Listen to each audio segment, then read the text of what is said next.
कथा क्रोधाची विहीर. भगवान बुद्धांची शिकवण. सुरुवात. रात्र गडद झाली होती. आकाशात चंद्र ढगांमधून डोकावत होता. गावाच्या बाहेर एक जुना विहीर होता. लोक म्हणायचे, त्या विहिरीत पाणी नाही तर क्रोधाची आग आहे. जो कोणी रागाने त्या विहिरीकडे जातो तो आणखी रागाने परत येतो. पण एके दिवशी त्याच विहिरीजवळ येऊन बसले भगवान बुद्ध. आणि त्या दिवशी घडलेली घटना संपूर्ण गावाचे आयुष्य बदलून दिली. सकाळची पहिली किरण गावावर पडली. लोक आपल्या कामाला लागले होते.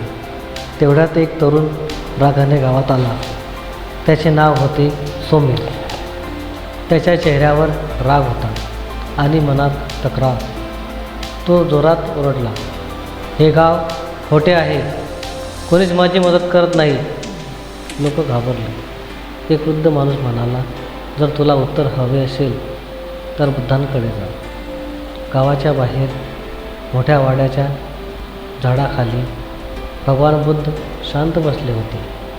सोमेल तिथे पोहोचला आणि रागाने बोलू लागला, तुम्ही लोकांना ज्ञान देता, माझं दुःख का समजत नाही?